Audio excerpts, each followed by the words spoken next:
2, new programming. You've got to have the ability to say, we've done this for a long time, but we're not going to do that anymore. We're going to do it in this way. And new programming. 3, new season. New seasons.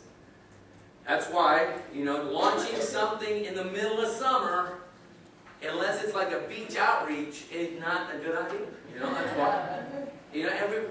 That's why we shut down children's ministry in the month of July, or the month of August, or whatever. So give people a break, so that when it's fall, people naturally get back into routine. Kids go back to school, people get back into the routine. That's the perfect time to launch something new. The right season.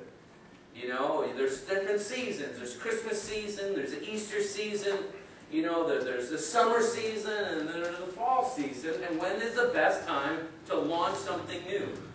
Number 4, a new series. We're talking about recasting and re-illustrating. The best way to do that is through a series. Talking about small groups.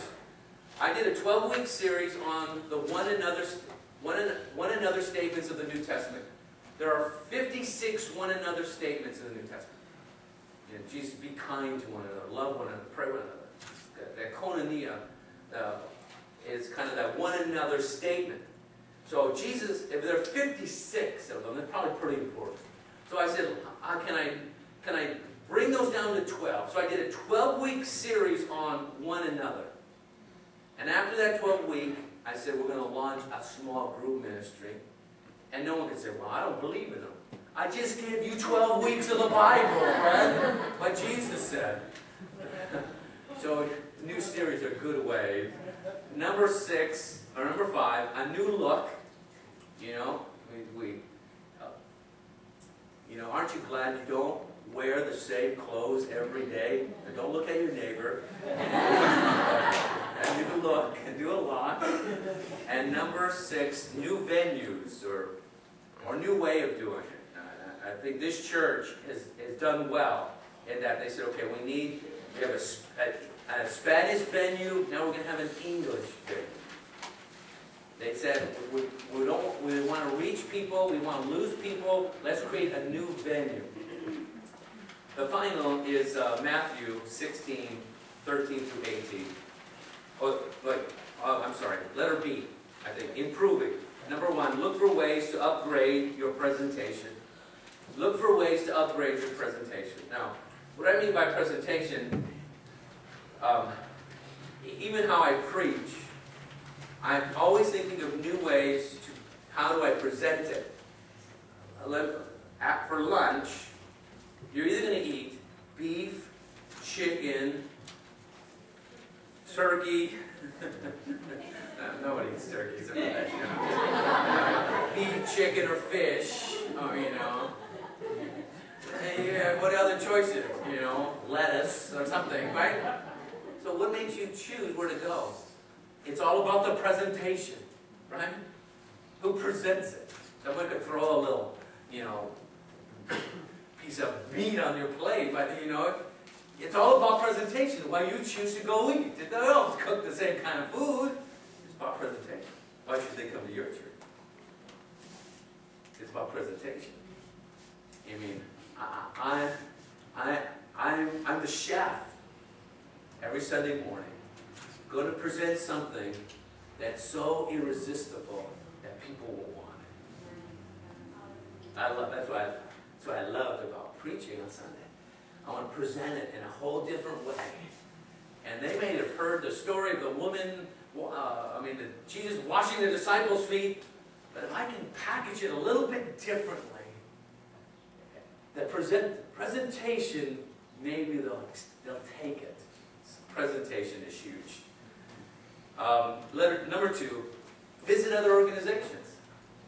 Good way of improving is looking at what other people are doing. Not that you're going to do what Rick Warren does. There's no way you can. No way I can. But you can learn things. You go to Rick Warren's church, Saddleback. First thing you notice is the hundreds of parking attendants. You can't get out of your car without someone saying, God, how are you today? there's like, before you get to the front door, you must had 10 people shake your hand, tell you, God bless you, have a wonderful day, can I help you? And so I can show you where the kids are. Before you even get into church, you've already made your decision, I'm coming back here. I mean, you can learn from that, right? I mean, probably take 2.5 people in your parking lot.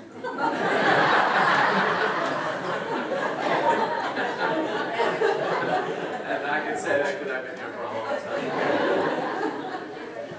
And then number 3 is, and I probably should have used this for number 3, and that is attend other churches. And I mean other organizations. I learned from other organizations. In fact, I subscribe to a magazine called Fast Company. It's a leading business magazine. The reason I do is because I want to hear the new ideas that's happening in business. And so, Fast Company is the name of the magazine, or Relevant Magazine is another magazine. It's kind of, I want to expand it. I remember hearing this story. Who was the guy? The guy who translated the Bible into the Message.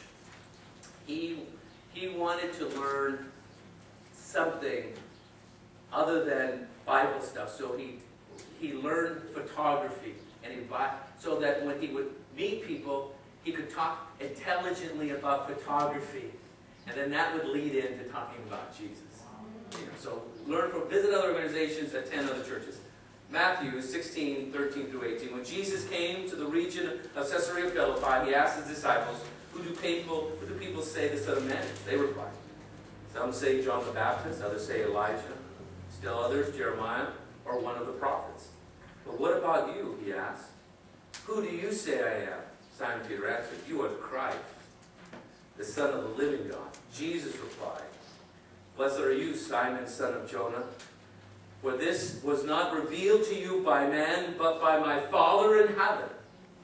I tell you that you are Peter, and on this rock I will build my church, and the gates of Hades will not overcome it. So this is the point.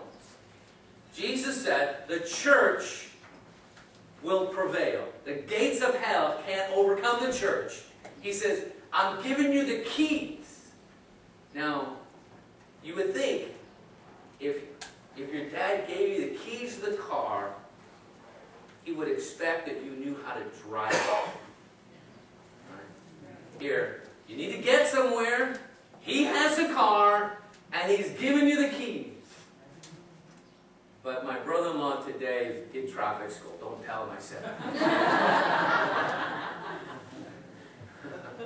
Just because you've been given a car, you've been given the keys, doesn't mean you're a good driver. So wouldn't it be good to learn how to drive? Wouldn't it be good to learn how to be a good pastor, a good ministry leader, a good servant? Because Jesus said, the gates of hell will not prevail against us. Any questions? And I'm going to give you a break. Davey, come here and give him some instruction.